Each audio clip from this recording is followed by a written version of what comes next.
auditeurs u GeoFM mbokku téléspectateurs yi ñuy suivre ci réseau yi ñu ngi dellu siwaat ci seen émission jàkkaarloo ak candidat bi di émission boo xam ne la rajo GeoFM moo leen koy may ci campagne électorale bi ñu dugg en vue des élections législatives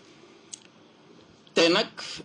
comme niñ ko defee jamono yu weesu dañuy recevoir benn candidat bi ñuy dalal tey mooy Modou Diop Guène di le maire de la commune de Mboss di candidat wàllu Sénégal ci élection législative yi ñu jëm comme niñ ko daan defee man ak sama xarit Mansour Cissé ñooy seq ak moom waxtaan bi ci technique fii Pape Ndiaye Baye Fall ma nga fa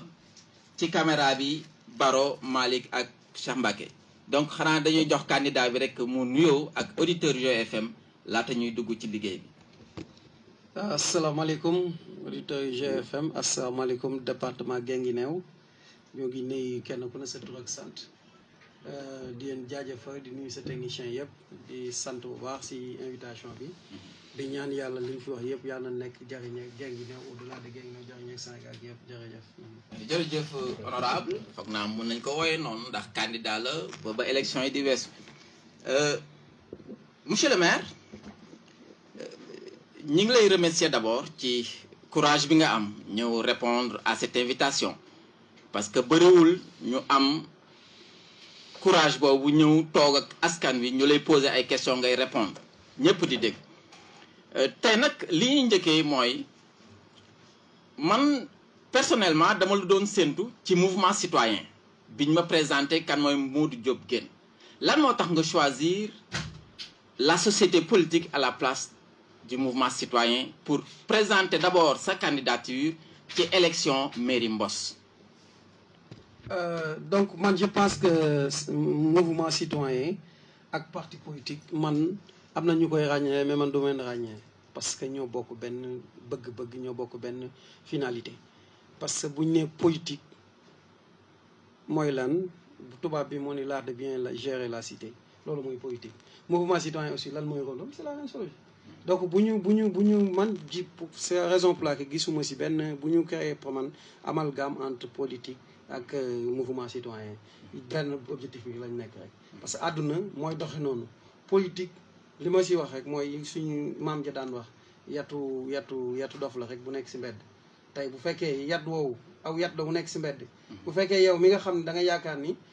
da ngay toog doo politique da nga nekk noo xam ku set nga jàpp ni boobu yàggan ñëpp bàyyi ko fa dem dof ab dofa koy foo rek fekk su mbedd mi jël ko di dóor ngay toog fa nga toog di yuuxu naan mouvement citoyen te doo décider dara parce que il faut ñu bu ñu bëggee participer si digg doxal dëkk bi jàpp ni ay modèle lañ il faut ñu bokk fu ñu décider man loolu laa gëm moo tax man du ma def la part des choses entre mouvement citoyen ak parti politique c'est la même chose benn finalité lañ am nu ñuy def ba dund askan wi ñoom voilà nous vous concédons cela monsieur le maire mais nag monsieur le maire da nga ñëw ci benn géew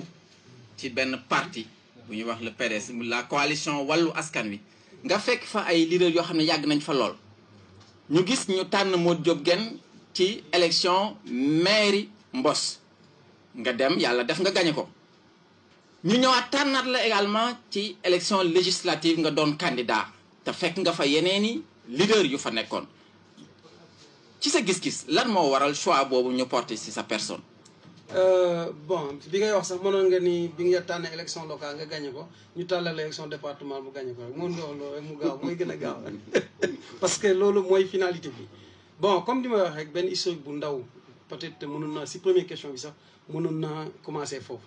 parce que comme li ma la wax rek man en fait dañu nit koo gis dafa am jaar-jaar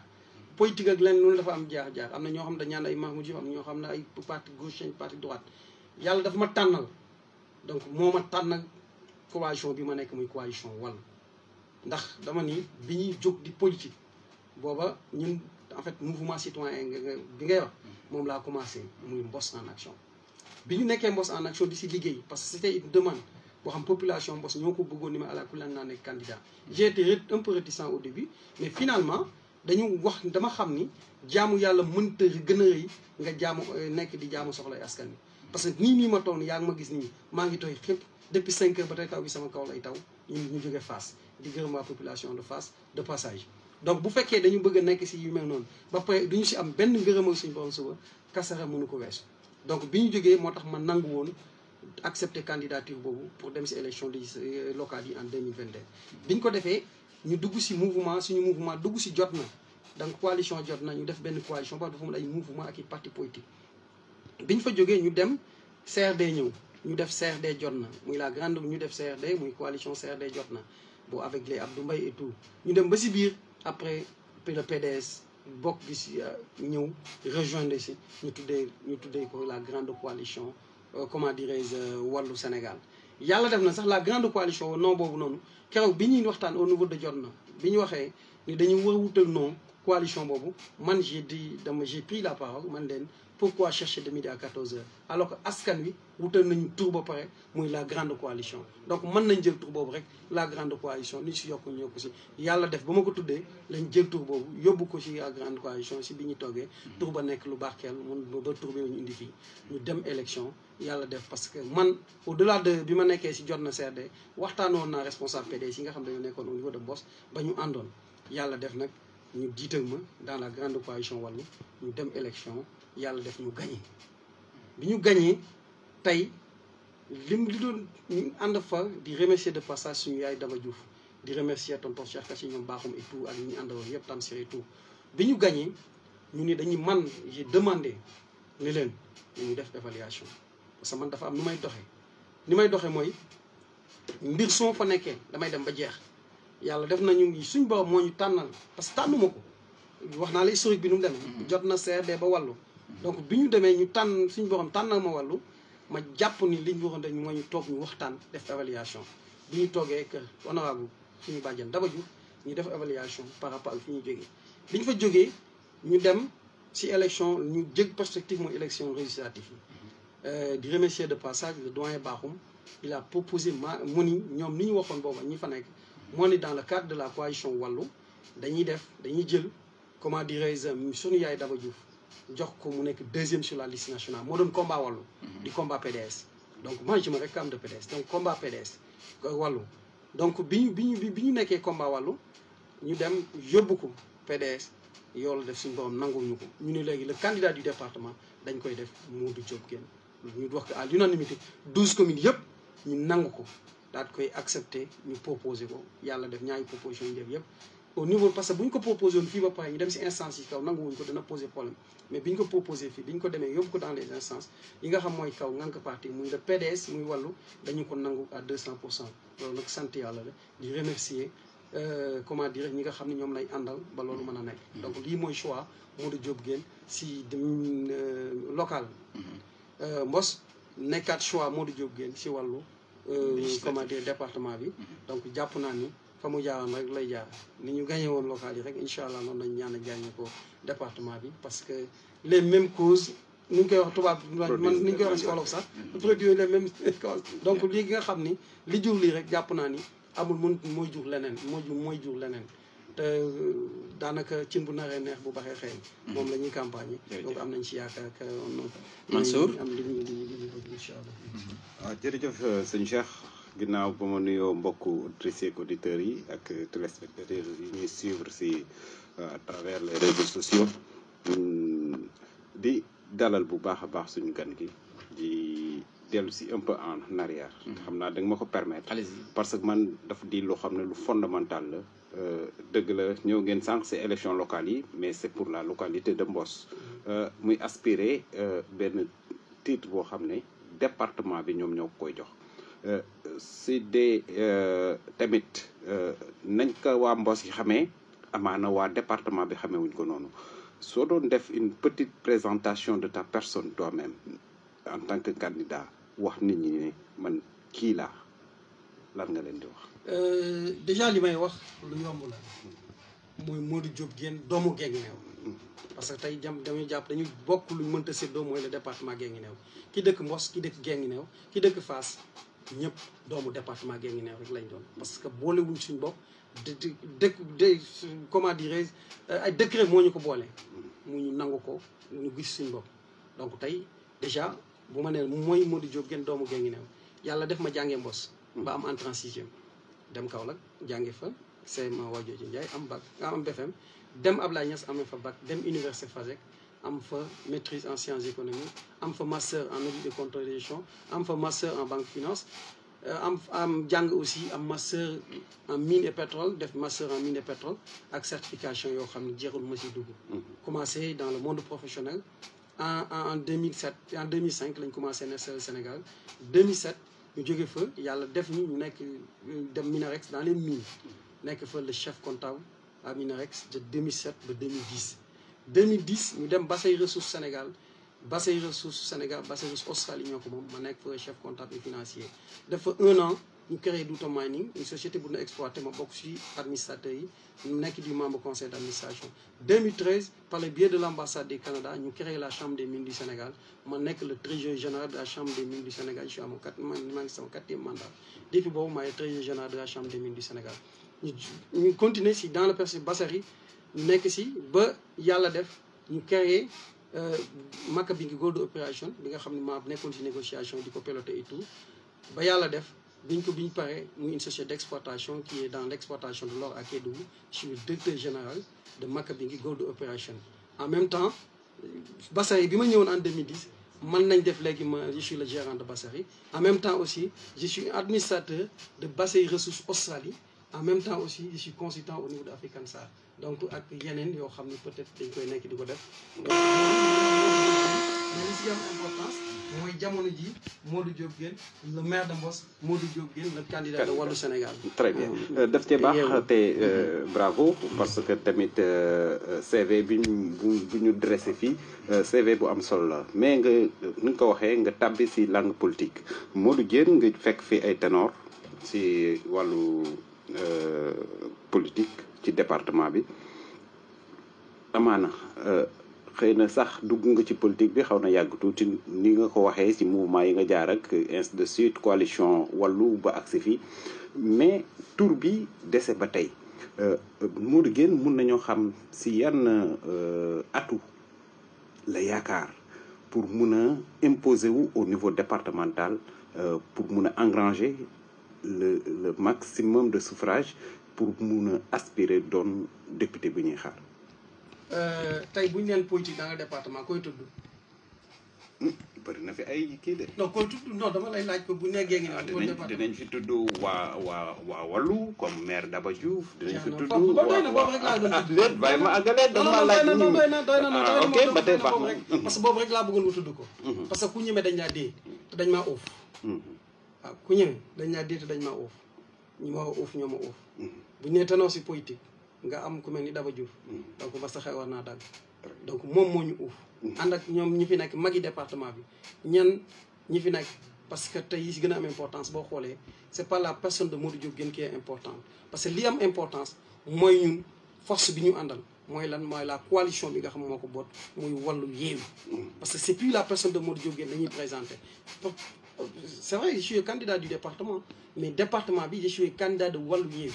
donc Wallu bu ñu ko waxee wax naa la yegg si bi ñuy commencé ni la maire Daba Diouf cër bi ñu ko jox ndax politique ndax boo dee lim Sénégal jamono ji tey Abdoulaye Wade bu demee ba yor liste PDS ku ne xam nañ le parti démocratique sénégalais un parti boo xam ni dafa lutter pendant 26 ans pour soog a accéder au pouvoir def 12 ans defaat 10 ans opposition ça fait 50 années ku mel noonu nag ñu def ko tey après Abdoulaye Wade mu nekk fi bu la uufee boo amul fit boo ñemewul bu sa yaakaar doolee ko dootoo ko am ba yaa yumi diin. très bien moo tax ma jàpp ni ku ñeme dañ laa dee. mais malgré tout ça monsieur Guène dañ fay fekk ab coalition boo xam ne juróomi weer si ginnaaw daf leen fee battre ci département bi. muy Benno Bokk Yaakaar. tey sax si weewu béy for naa ci parce que fekk ma fi woon ne def nañ fi une grande mobilisation ndax tamit ni nga ko yaakaaree noonu lay yombee. kon Benno dañoo gagné ma. élection yi non on n'est pas département laa lay wax. au niveau département lu may wax léegi dama ne on est dans une coalition Wallu Yewwi. intercoalition. mais Wallu Yewwi ñoo gagné woon Benno. bu fekkee dañu jël si non bu dee ay statistiques dañuy jël. si ay résultats yi beesu woon. Benno avait 16 000 et quelques voix. tey boo jëlee additionné les 10 000 et quelques voix de Wallu plus de 6 000 et quelques on est à 17 000. donc Benno. bu Wallu ak Yewwi ànd bu dee ay statistique rek bu dee loolu statistique yi boo jëlee Yewwi Wallu donc Yewwi Wallu day gagné Benno Bokk Yaakaar. parce que on était à 51 ñi nekk si 49 pour 40. monsieur Guène n'oublie pas aussi que ne le Benno a eu des renforts de taille. combien de renforts on a eu ñoom. ñun combien de renforts ban renfort de taille la benn am par rapport à nous. Non, mais tout le monde a constaté, tous les observateurs constaté le Benno Bokk Yaakaar. Non, je vous cite des noms. Il n'y a pas de problème. On cite des noms à Guinguinéo, dans le département. Par exemple, on y a un risque parallèle. Les listes. Les listes pas ñu ñu nañ àndal parce que tey boo jëlee yow xam yaa ma gën a xam Guinguinéo. ñoo ngi fii. boo jëlee commune de Guinguinéo. tey boo jëlee candidat wàllu. muy wàllu. tout ce qui est PDS et tout ñu porter suñu liste man maa fa nekk. nga jël Yewwi Ismaïla Diallo moo fa nekk ak comment dirais-je Tidiane Wade mais ñaar ñooñu kenn du woon présenté Guinguinéo je pense boo jëlee tey Bamba Cissé Bamba kenn du ko présenté Guinguinéo tey El Hadji Cheikh Goumbala il est dans le Benno il les a rejoint donc bon je pense que tey bu fekkee da ngay wax ñi nga xam ne ñëw capital bi ñu am ak sympathie bi ñu am au delà de ça nit ñi le candidat qu'on a en face xam naa dinañ fi ñëw aussi Benno bi man di ma am si ay comment dirais de xaw ma nu mu toll donc bu dee mathématiquement on est largement devant. ok man mooy sama jàngal. sëñ Cheikh xanaa mbaa kon nu jëlaat kaddu yi. waaw monsieur le maire am na ñoo xam ne souvent li motiver seen vote au niveau des élections législatives dañ naan booy votel daal votel candidat parti au pouvoir ndax bu ñi ngi xalaat sa facilité de plaidoyer parce que les services publics dañ koy ubbil seeni bunt alors que si tu élis un candidat de l'opposition souvent day wax mais parole am du bëri doole lool ci assemblée nationale ban réponse ngay apporter ñiy gisee noonu ndokk bañ amee en face Mandiaye Kébé bi fi nekkoon pendant 5 ans nekk parti au pouvoir te kenn gisu ko ndokk loolu day la réponse on a en face Mandiaye qui est le député sortant yow mas nga gis en face muy peut loolu damay laaj rek on discute man damay laaj xam nga dañuy discuter mas nga ko gis. non je pose une question non je pose une question non tu m'as posé une question je te donne un exemple tu me réponds par l'affirmatif ou par la négative amul pour ñu avancer. c'est que mu suivre moi toutes les sessions de l'Assemblée nationale. suivre nga ko yow toutes les sessions de l'Assemblée nationale gis nga Mandiaye. non. jeex na donc lan la Mandiaye def en tant que tey ki nekk au pouvoir lu ñu deful mais Yaya Daba Diouf tey. Elle est de l'opposition. Mais man, faut m'aider chaque fois. Mais Michel Gueye, pourquoi tu ne m'as pas posé la même question? Non. Mais le travail du député ne se limite pas à la plénière. Non, si. Il y a des travaux de commission. Qu'est-ce qui me dit que moi, je dois assister à ces travaux? Je ne sais pas. Moi, je ne vais pas donner ma langue au chat. Mais xam nga tey problème bi mooy. dama jàpp ne aw askan. xam nga tey partout tey def nañ 10 communes. parce que yoo xam dugagul nañ fa. mais fu ñu mënti dem benn bi la ñuy wax bañ ko falee lañ ko gëj a gis je pense que le minimum ce serait mooy doon parce que Assemblée nationale du question sax tey jii tey ay député la peuple lañ fi nekkal xam nga li am solo man li ma gëm di ko doxee mooy tey boo taxawee ñu fal la joxal seen ndomba tànk dafa jaadu chaque année bu session yu ubbi nga dem si commune bu ne laaj leen seen i jafe-jafe yi ñu am yëpp nga jël ko noté ko nga kaas ko plénière si commission yi dem plénière kaas ko. am na député boo xam du ma ko tudd sor yoowuñu mais nit ñi dañ ko doon gis ñun waa Mbos dañ ko doon estaté yëpp parce que dañ ko doon gis muy kaas yoo xam ni dafa ñëw wax a ñëw suñu gox donc tey jàpp naa ni tey au delà de ça xoolal tey ce qui se passe dans le monde agricole tey man en tant que maire de Mbos bi ñu indilee gerte moom laay wax dama dugg gerte gi kenn mënu ko utiliser dañ ko mujj jël 230 dañ ko di ko jaayee 300 francs j'étais à ITV avec Adji Mbergane Kanouté on a discuté ñu waxtaan pendant 1h30 ñu waxtaan bi ma ko waxee mu ni ma ne ko ba pare est-ce que xam nga tey gerte ñoo ngi ko doon jënd 1650 xam lu ma Adji Mbergane Kanouté bi ñu génnee pas en direct dans les coulisses mu ni ma est-ce que Modou xam nga ni président génne na 60 milliards pour le monde agricole pour gerte mais loolu ana député bi parce que loolu rek la mooy tey nga au moins ñi nga xam ñoo la jox seen kàddu nga taxawal leen gis nga àdduna kenn mënta def lépp mais ku def la wax rek wàcc man loolu mooy sama gis-gis donc li am solo ba am solo mooy opposition tey bu baax mooy jëmale réew mu kanam parce que pouvoir fi ñu jëm nii pouvoir bi 1 an et demi yu ko des il faut qu'on ait une forte opposition bu mën a taxaw pour dire non bu ko defee jàpp naa ni yu bëri danañ ko mën a jongante ba suñu Sénégal kenn gis sa bopp mais wax dëgg yàlla ay di wax ay député opposition ki député nu mu tudd bés bu ñu demee ba Sénégal am ñaari Sénégal am Sénégal boo xam da ngay dëgg si opposition bi nekk si pouvoir bi boo nekkee si pouvoir bi ñun moom nattooñu daal bañ amoon ku nekk si pouvoir bi te gisuñu si dara yàlla bu ñu amul mel noonu waaw monsieur le maire l'objectif de votre coalition actuellement c'est d'imposer la cohabitation au régime en place seen adversaire yi li ñuy wax mooy nga jox majorité à l'opposition day indi blocage au niveau de l'Assemblée nationale parce que le régime parlementaire au Sénégal n'est pas le régime actuellement c'est pas un régime parlementaire mais présidentialiste. Ça veut dire que c'est des pouvoirs renforcés yu ñu attribués au président de la République. mën ngeen dem Assemblée nationale mu indi projet ngeen opposé wu mu une deuxième fois ngeen opposé wu une troisième fois mu ñëw benn jour daal def dissolution de l'Assemblée nationale. Donc est-ce que ragaloo par exemple loolu indi instabilité dans notre pays. non xam nga tey mënut a indi instabilité parce que tey boo xoolee ñun muy wàllu mu yéen jëluñu n'importe qui rek investir suñu liste yi ay nit yu déjà nit ñu xam ni xalaat lañu investir. gis nga ce pays là képp ku jàpp ni yaa ñu ko gën a bëgg da ngay nax sa bopp parce que ñun xamuñu fu Sénégal am nañ possibilité de voyager un peu partout mais xamuñu parce que ñun lépp Sénégal la nekk tey ku jàpp ni. da ngay def leneen lu dul bu ñu nekkee ensemble dañuy bloqué pour lan xanaa dañuy def jubu bu jubee kenn ko bloqué bu fekkee dañuy xool muy njariñu réew mi di njariñu Sénégal kenn xalaatul bloqué fa. mais dégg nañ le candidat par exemple disons il n'est plus candidat Ousmane Sonko mu ne tout ce qui provient de Macky Sall est négatif. non Ousmane Sonko il n'est pas prêt à accepter quelque chose venant du régime en place. non Ousmane Sonko. buñ ko waxee ni tout ce qui vient de bu mu gisagut. waaw ban pour man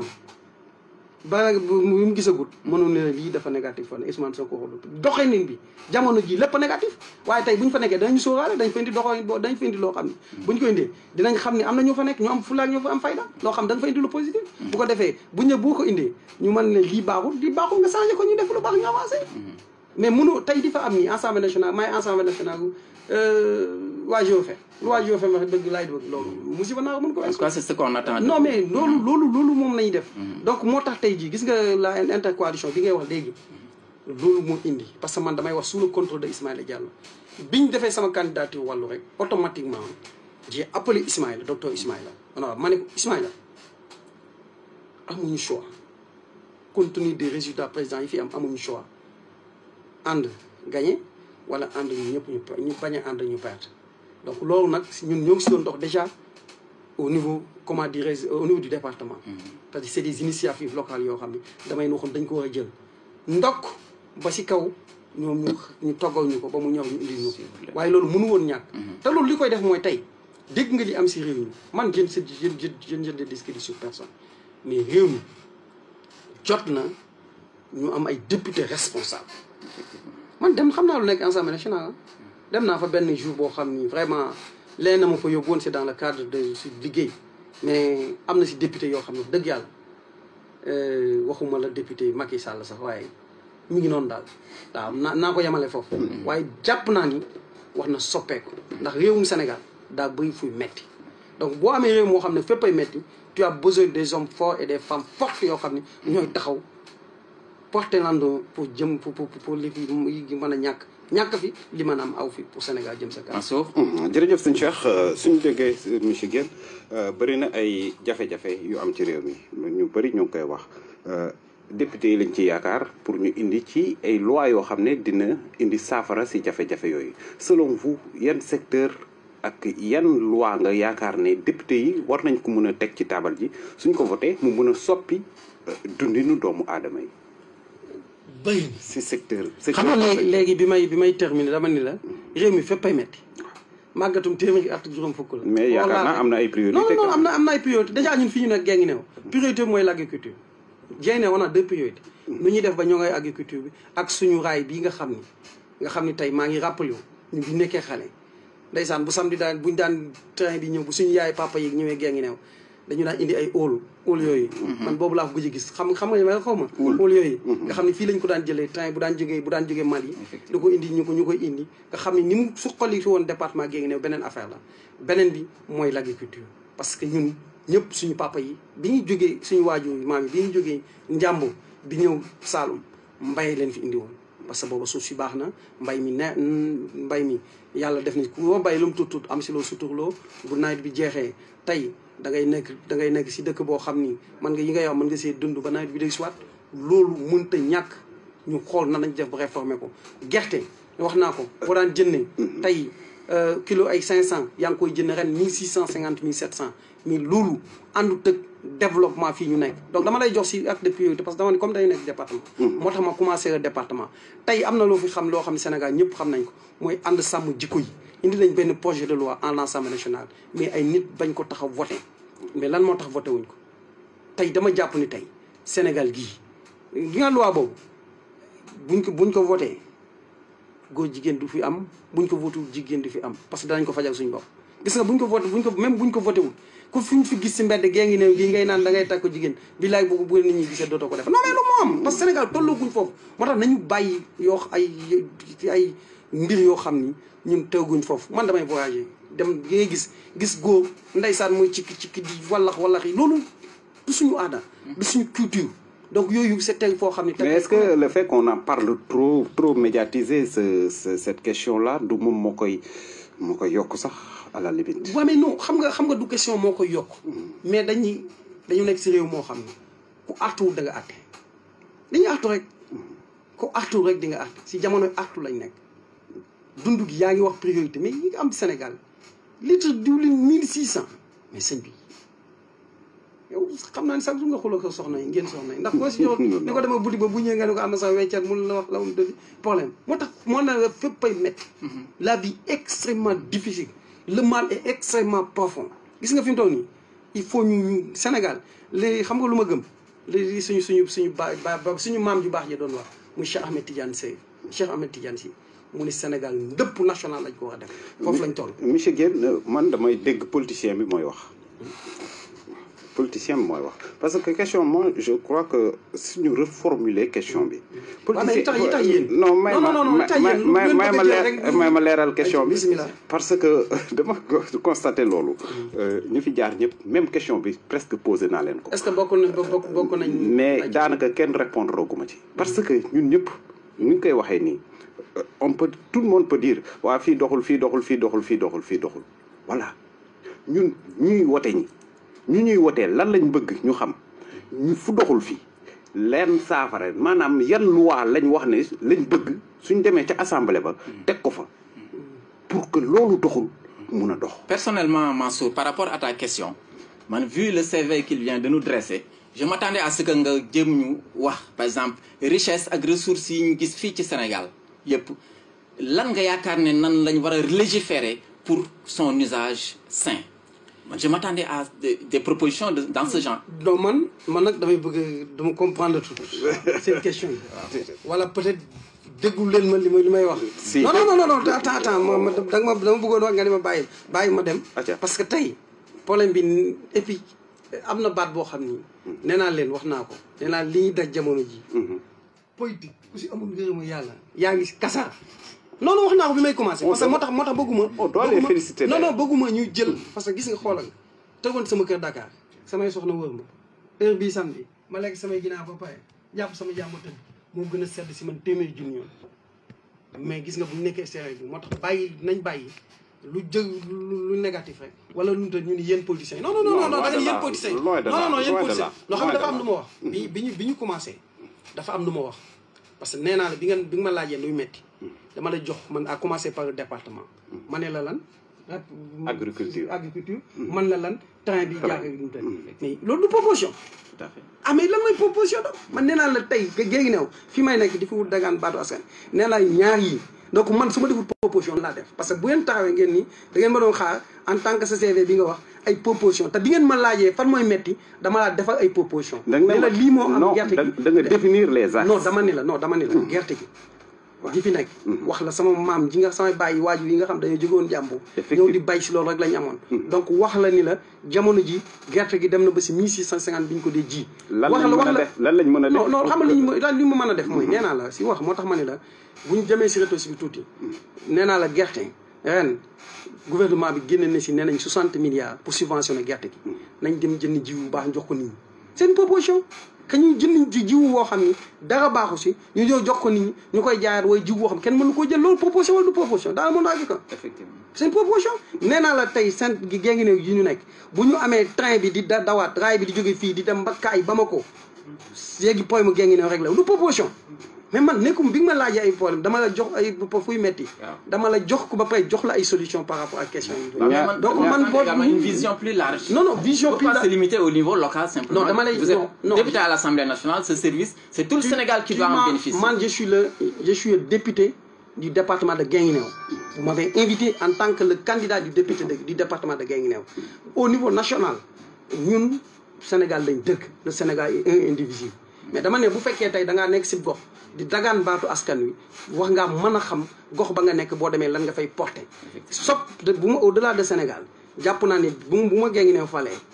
samay priorité mooy saafara ñu fexe ba problème mu Guinguinéo yi saafaraw ndax dañuy Guinguinéo ñoo ma yónni au delà de Sénégal ñu soog a ñëw si Sénégal nag wax naa la problème bi wax yu jigéen wax naa la dëkk bu metti bi wax naa la prix yi nga xam ne wax naa ko yooyu yëpp wax naa ko c'est des choses yoo xam ne tey il faut soulager le panier de ménage dafa metti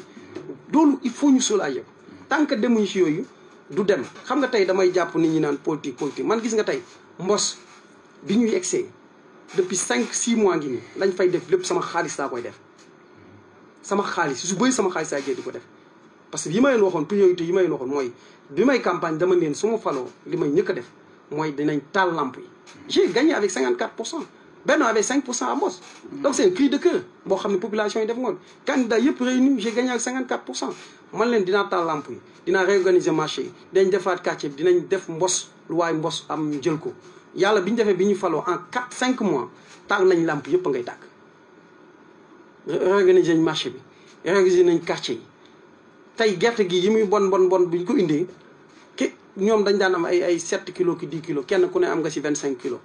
parce que dañ ko doon jëg di ko kumba am ndey kumba amul ndey yooyu yëpp essayé nañ ko Mbos dem nañ ba am nañ ay félicitations yoo xam ñi nga xam ñooy liggéey ñëpp def nañ ko xam ni Mbos mi ngi si rampe de l'émergence actuellement loolu moo doon suñu objectif te loolu yu si bëri defuma ko fekkuma fa budget bu moo ko defee sama xaalis saa ko doon génne di ko defee parce que même oto bañ ma jox muy oto commune bi sama tànk mu see tegu xaw ma nu mu mel sa biir buñ ma dee fay sama salaire maire bi 300000 la weer wu dee danaa si def lu ëpp 1,5 million si yoo xam dama koy def des fois mu moye ko mais des fois sax mu ëpp ko donc pour dire que pour man loolu modèle politique bu bees te loolu dañuy xaar si ñun parce que tey bu fekkee yàlla daf ñuy dimbali ñun on était dans le social dañ doon wax naan Modou Diop Guène maire bi fa nekk def na fa parce que ay année mais li ma fa def en 5 ans 1/10 ba def ko fa loolu nag moo tax loolu continue lañu wax nekk. très bien monsieur Guène félicitations si actes yi nga jot a posé par rapport à la mairie de Mbos mais teewul yaa ngi aspiré doonu député bëri na si observateurs yi fii si Sénégal ñu nga xam ne dañuy ñaawlu cumul de fonction boobu ndax yow si da nga leen di jox raison ou bien pour yow cumul de fonction bi yàqul dara ci. lan mooy cumul de fonction man li may def bi may def sama CV bi ñaata fonction laa yor. très bien. non mais teewul le débat est là. non débat bi xam nga débat bi di bon xam nga de débat est là. oui mais problème bi mooy xam nga fonction lu si ne. parce que tey dans les mairies. nga nekk député. nekk maire jàpp ma ni am nga ku la gën a xam soxlay fa nga jóg. très bien. je suis tout à fait d'accord avec toi mais. On ne peut pas nier que ce débat-là s'est posé sur l'arène politique. am na acteurs yu koy fustiger am na ñoo xam ne dañ koy défendre. mais débat dama doon laaj rek sa position. par rapport à cette question. gis nga xam lu ma gëm. lu nit mën nañ ko jox lu mu nit mënul buñ ko jox loolu laa gëm. compétence. très bien. résultat compétence plus résultat. la fonction de député maire daal. c'est pas un point xam nga li si bon. mooy mu député maire obligation de résultat. kuñ ko si def wax nga si ñaar yëpp boo nekkee maire tu as une obligation de résultat boo nekkee député am nga obligation de résultat loolu laa gëm parce que nit ki xam nga li am solo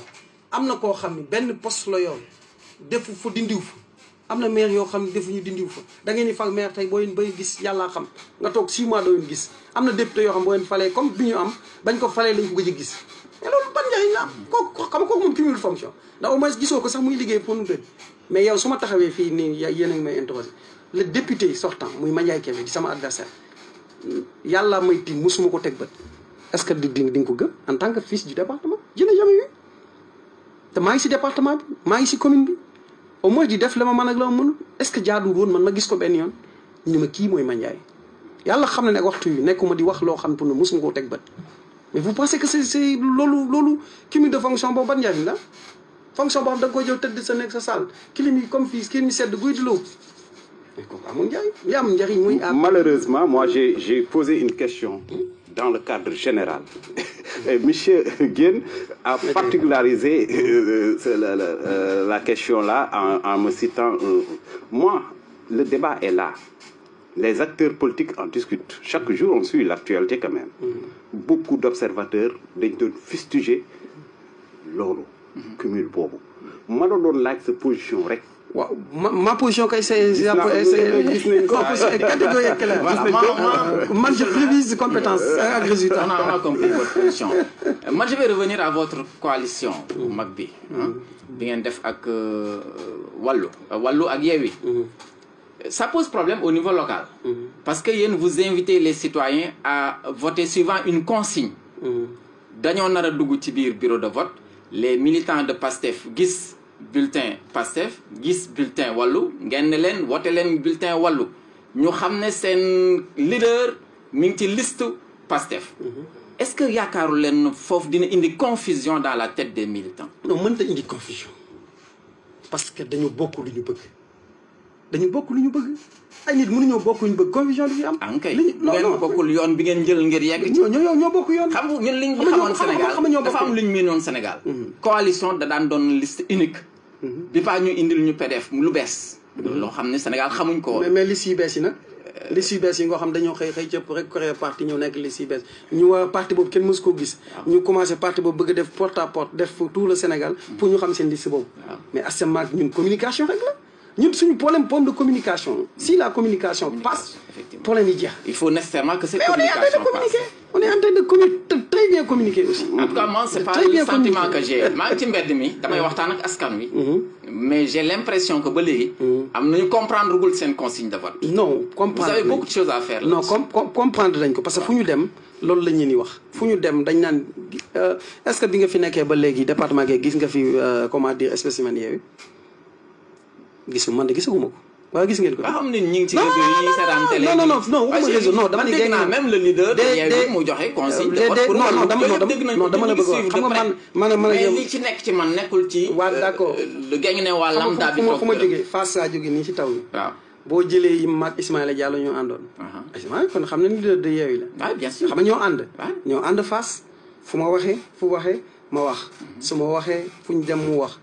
fi mu toll nii xam nga mu fa jógee fu ma jëm ci Tidiane Wade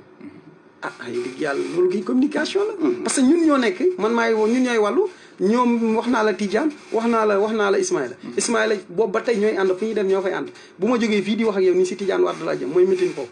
donc yoolu kay c'est pour passer la communication ay Tidiane ñi mu àndal ay nitam yëpp bu leen wanee ni leen yéenay sama nit coalition lañ def ndigal gi sëñ Moustapha Sy joxe mooy ñu wote la liste wàllu au niveau du département de Guinguinéo. Monsieur le maire, man je vous sens trop confiant. On sort d'élection yoo xam ne 12 communes 9 yëpp Benno Bokk Yaakaar moo ko contrôler actuellement. C'est comme si yow sa élection c'est comme une lettre à la poste. waaw mais noonu la. day yomb trop day. est-ce que excès de confiance boobu mënul nuyu. non xam nga ñun moom en fait li ñu gëm mooy du ñu dem si ay échéances. bu ñu jàppaloon ni dañuy gagné duñ ci dugg bu ñu jàppaloon duñu gagné duñ ci dugg. te dama jàpp ni aussi man peut-être compte tenu de fi ñu jaar ak li nga xam ñoo ngi koy liggéey ak li ñu gis wax nañ man assurance que dañuy gagné élection yi bu si ndogal ba àndee. parce que àdduna loo si gis moom ndogal baa si jiitu. ndogal baa lay conduire. donc mais nag doo dem si làmbu naan dañ may dumal. da nga xam ni suñ borom noppi na si mooy ndogal ba moom pare na si. waaye nag li nga gis ci terrain bi ak li tax nga taxaw fi mu toog wax naa dalal sa xel sa analyse boo da nga ko def nii sur 9 on a perdu 9 communes mais ayca bisimilah Mbos dañ ko gagné dañoo gagné Guinguinéo dañu gagné comment dire Panel dañu ko gagné mais tey boo jëlee comment dire la commune de Fass Mandiaye 80 et quelques voix la rey woon Yewwi non tey non dama la bëgg a jox. waaw mais il était opposé à un fils du terroir. waaw mais d'accord non cette fois-ci c'est un peu différent. parce que ay perspective non xam nga nag bu ñu bëggee analyse bu ñu monsieur sëñ bi bu ñu bëggee analyse doo jël ay statistiques may commenter statistiques. waaw moo tax xam nga boo bëggee une raison géométrique day poser problème. non mais yaa ko indi parce que yaa dit on a perdu 9 yaa ko ni man indiwuma ko. non xam dañ commencé. non def cumul des voix obtenues par wàllu ak. yooyu yëpp yaa ko yi ñu amoon daal ni donc nous sommes majoritaires. dama ni la buñ jógee si statistique. waaw buñ tegee statistique. waaw dañuy nangu ñu commenter statistique yi ngay teg. buñ jëjee si leneen ñu commenter leneen. mais statistique mënoo ma ko tegal ba pare du may wax leneen du commenter statistique yi. parce que ñun aussi premier liggéey bi ñu def bi ñu nekkee candidat bi ñu defee suñu inter wax naa la ko nee naa la bi ñu ma defee candidat automatiquement sama premier liggéey mooy woo Ismaïla woo ñoom Tidiane ni leen il faut ñu def am ay initiative locale yoo xam duñ ko xaar si kaw parce que dañ suñ géngi new gii compte tenu résultat yi fi jaaroon bu ñu àndee mën nañoo gagné bu ñu àndul dañuy perdre élection man loolu mooy sama position si loolu laa nekkoon ba yàlla indi intercoalition bi teg léegi nag bu fekkee da nga analyser booy analyser tout le temps bul analyser wàllu parce que wàllu ne compte plus on est dans une intercoalition wàllu yeewi donc commente les deux nga xool dans chaque commune bu yeewi ak wàllu amoon lan la résultat bay demee boo ko defee tey à part 3 communes ñu 9 yëpp dañ koy gañ loolu la résultat yi joxe. effectivement xel mun na ko nangu waaye man li ma jaaxal mooy au niveau local le problème ne se pose pas mais au niveau national c'est-à-dire comment pouvez-vous concevoir que militant coalition Wallu wala Yewwi ça dépend de la localité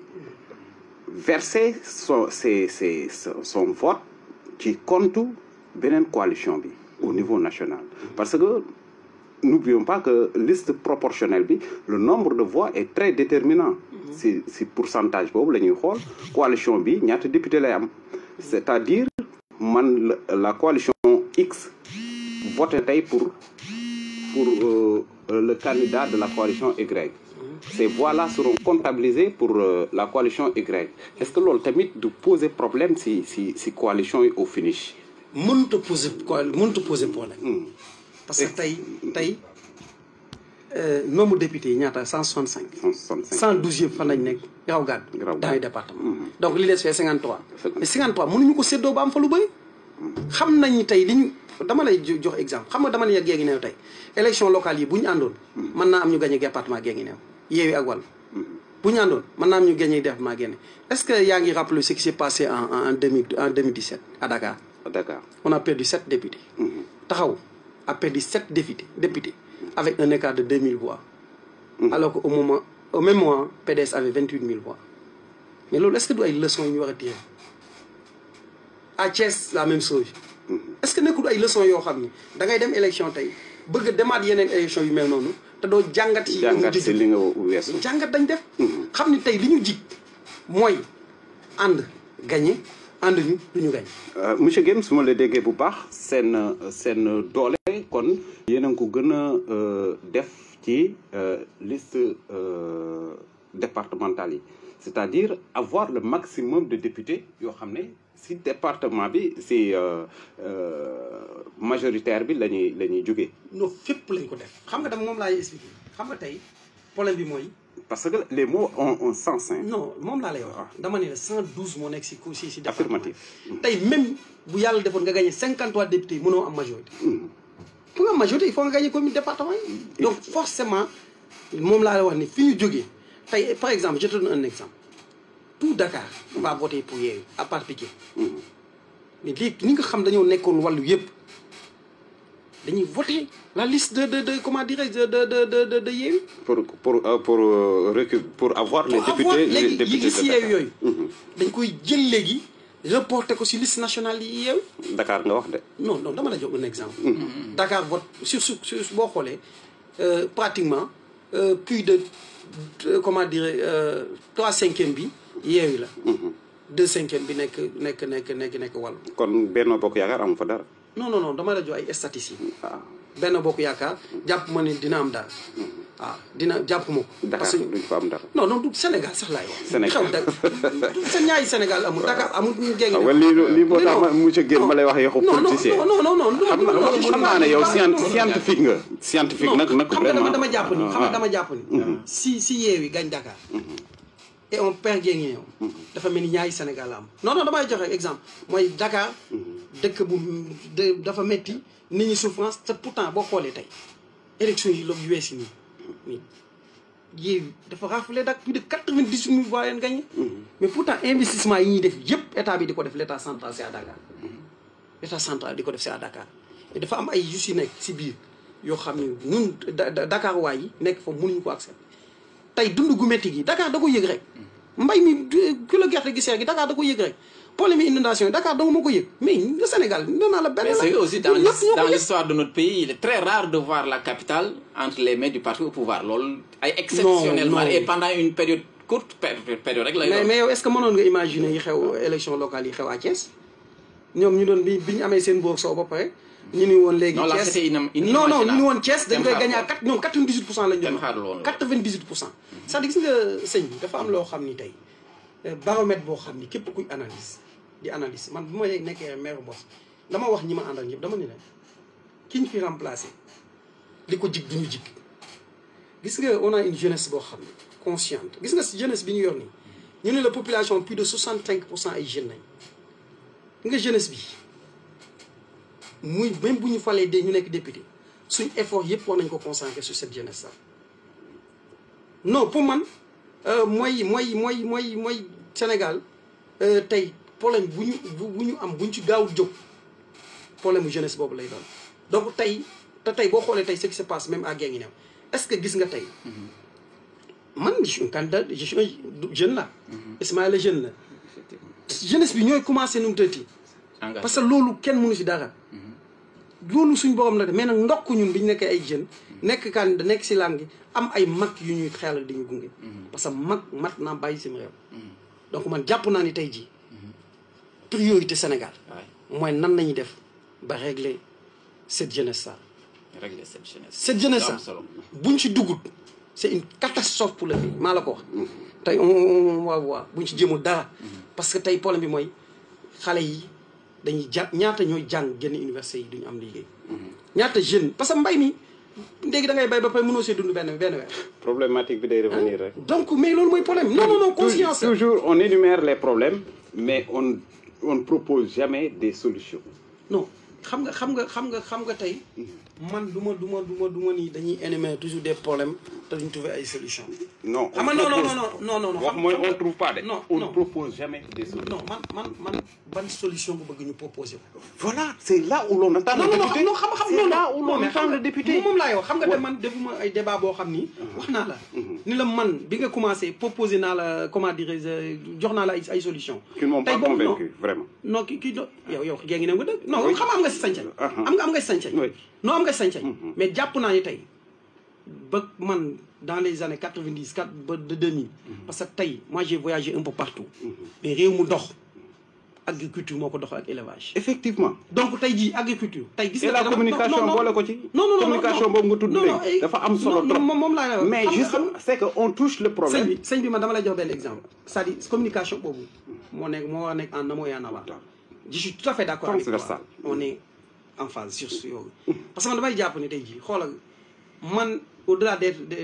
comment dire nekk chef d'entreprise mais man maa ngi bay mos boo fa demee damay jàpp ay suuga damay bay. boo demee Thiès sama kër gi nekk Thiès dem naa fa poulailler bu fay def 1500 te da ngay gis koo xam day am 4 millions dem passé ko dem tukkeew te pourtant bu ko jëloon encadré ko si poulailler boobu mu def si 1500 cher mën na si am xaalis di si dund ba ko gis ku jógee bitim réew bu ñëw nu mu tëdd c'est-à-dire ay solution am na mais malheureusement au lieu que ñu jël suñu solution yi duñu ko def dañuy jël xaalis bi man xam li ma gën a compte si dugg àdduna mooy ay deer rek ay kenn xamul jël xaalis jox ko jeune boo xam ni 300000 boo saagantul baale koy la def wala noose ko ñëw nu mu tëdd financement yooyu baaxul ma j'ai tout le temps à chaque fois quand peut-être am na émission yu may def yu ma doon ay ITV ay DTV même dama jox naa si ay solution yu bëri màggal Touba daaw si biir màggal jour bi économie màggal Touba man lañ invité woon mais solution ya ma ko joxe dama ni leen man Mbos laa dëkk joxe benn exemple ni leen daaw dama jënd benn nag à 125000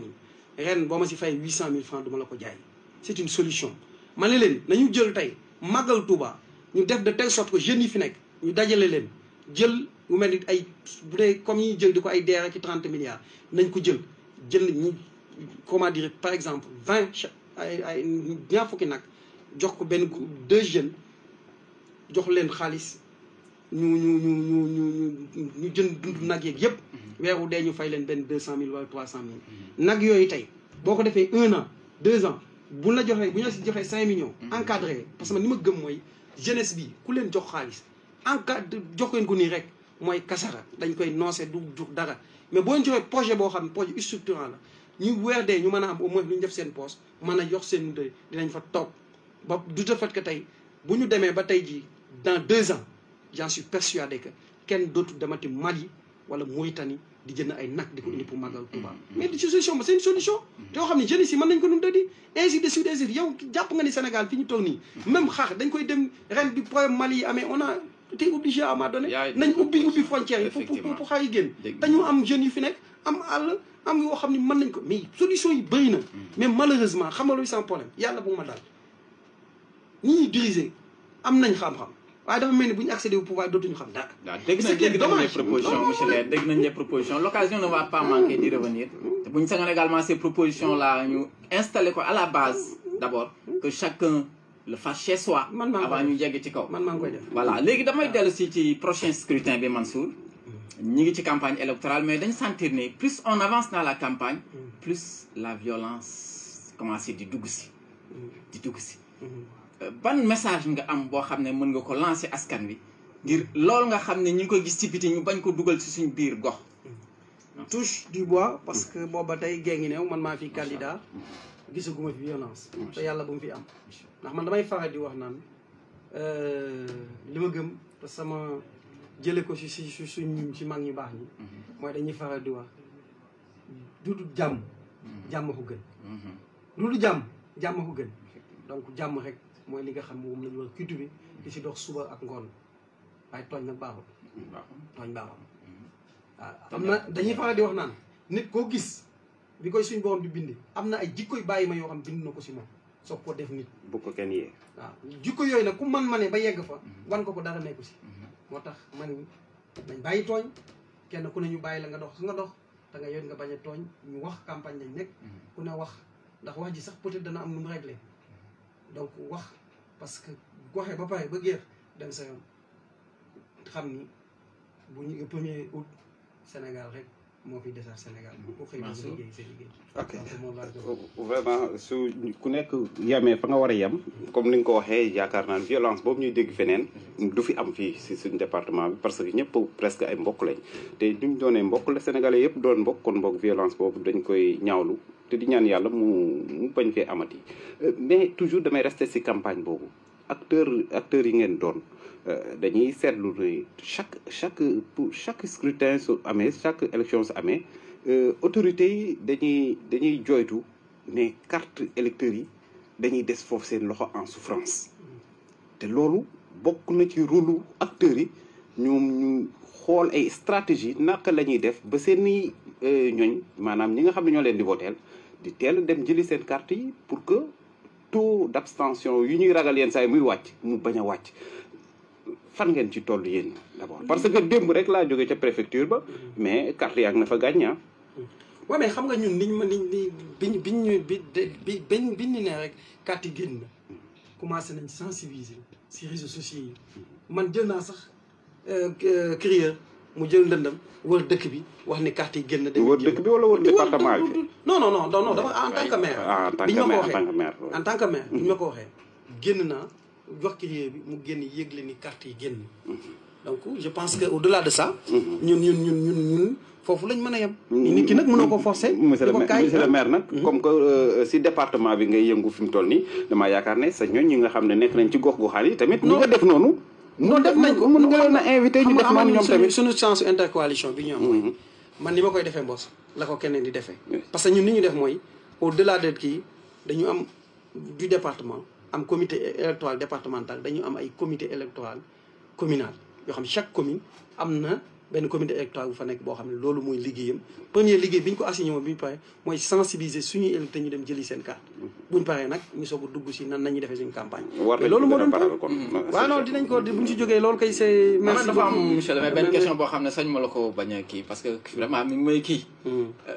lan ngay tontu ñu naan cette coalition ne survivra pas à l'élection présidentielle mais c'est clair loolu moom moo nekk si bés bu ñu demee rek fantasiro dina am non xam nga présidentielle ak législative bokkul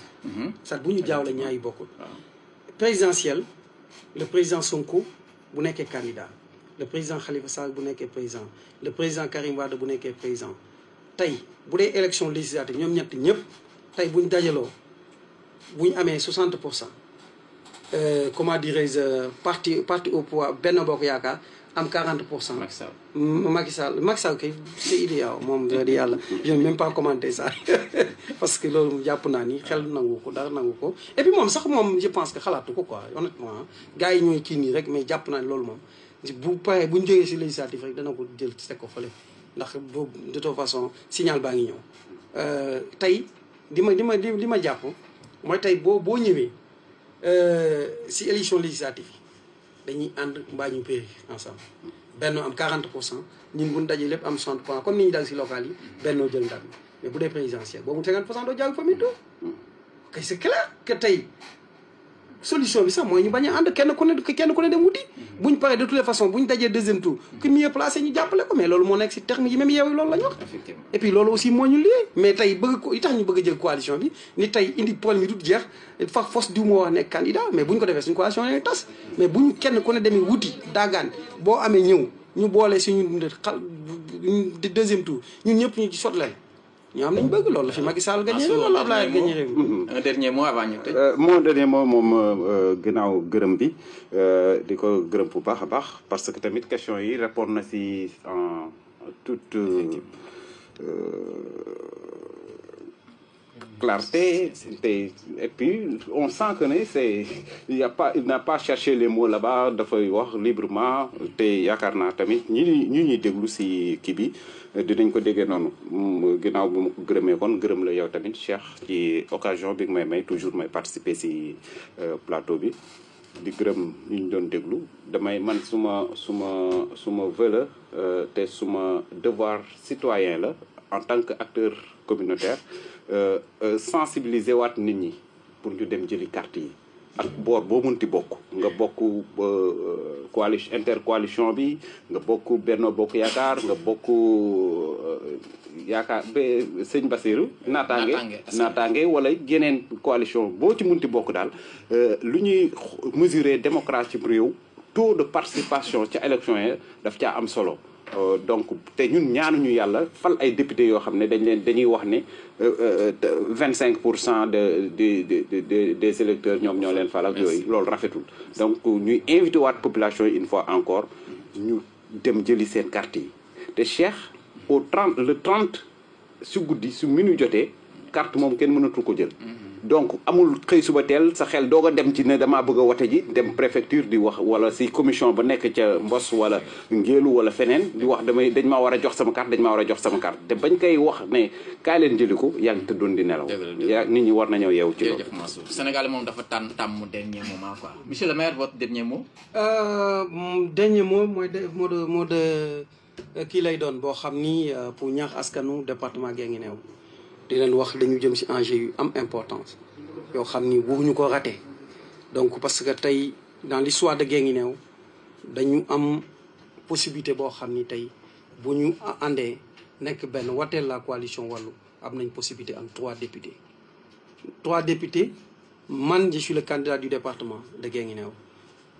suñu bàjjan honorable Daba Diouf moo nekk candidat moo nekk 2e sur la liste nationale Ismaïla Diallo moo nekk 2e sur la liste de Yewwi ay report de voix lay def parce que man tey képp koo xam ni Kaolack laa jàng xam naa la Kaolack maa ngi lay ñaax nga wote pour Yewwi Askan Wi képp koo xam ne xam naa la Dakar parce que fa maa nga fa sama njaboot a nga fa maa ngi lay wax aussi nga votel pour la liste Yewwi à Thiès aussi njaboot ga ma fa am yëpp nee naa la aussi ñu wote pour la liste Yewwi bu ñu ko defee Thiès def ko noonu Kaolack def ko noonu Dakar def ko noonu ñi nga xam Guinguinéo aussi nekk fii yëpp xam ni ñi ñi xam si réew mi kenn ku ne liste ba fay nekk bu dee Yewwi fa nekk nga wax ñu woteel Yewwi bu dee Touba nga wax ñu wotee Wallu bu dee Thiès nga wax li Yewwi bu dee Guinguinéo ñu wax te Wallu yaakaar naa bu ñu ko defee danañ am possibilité suñu frère suñu camarade docteur Ismaïla Diallo aussi bu ko defee Guinguinéo se retrouvera avec 3 députés nag kenn du ko jël benn député boo xam ni bañ ko falee lañ ko gëj a gis un député boo xam ni man parfois booy utiliser sax moo fantôme mu ngi mais ndax pour man bu ñu amoon beneen qualificatif dañ ko koy def mais daa wax dëgg yàlla boo demee bay dagaan baatu askan wi wax nga nekk ku pare si lan mooy au moins baat ba bu ñu ko joxee nga xam ni sas la wax nga si def loo xam ni kenn du la jëppi suba loo xam ni tey boo tëddee wax nga nelaw ba yàndoo ba fàttaliku nag ni te def sa xel toujours que ale boo gis am na retour bis dina ñëwaat nga war def dinaa jàkkaarloo askan wi waaye am candidat boo xam dañ ne élire sur la base kenn xamul si ban base dañ ko tegaatee si département bi ba pare il se dit sax nee na ma ko kenn wax ay waxi Mandiaye nañ wax candidat président bi loolu maa ngi koy soog gis dans l'histoire politique du Sénégal di ñaan nag yàlla bu ñu law dal que au soir du 31 juillet 2022 que Wallu gagne largement au niveau du département de Guinguinéo et que Wallu et Yewwi ñu am majorité bi aussi à l'Assemblée nationale. Voilà di la sant di la gërëm bu baax vraiment monsieur le maire ci surtout cet appel à la redevabilité parlementaire boobu nga lancé di lu am solo ñu koy di aspiration populaire également askan wi bu ñu sañoon ku ñu fal ngay dellu si ñoom di leen wax foo toll ci sa mission ak lan la askan wi nam nga koy yóbbu di ko doxale ci assemblée nationale. di sant di gërëm également Mansour Cissé ak Papa Ndiaye Baye Fall mi nekkoon ci technique bi di sant di gërëm Baro Malick ak Pape Baké ñi nekkoon ci caméra yi di sant di gërëm mbooloo mi ñu doon déglu ñëpp ci télévision yi ci réseaux sociaux yi ci rajo bi. Géo FM nag seen rajo la rajo département bi la yéen la fi nekkal heure bu leen yittewoo rek ñëw leen vers le directeur Mansour Cissé il vous ouvre ses portes grandement vraiment ngeen mën a adressé wu ci askan wi ngir njëriñu Guinguinéo di la sant di la gërëm bu baax monsieur le maire. jërëjëf sant ak ngërëm ñaan yéen ñëpp jërë ngeen jëf.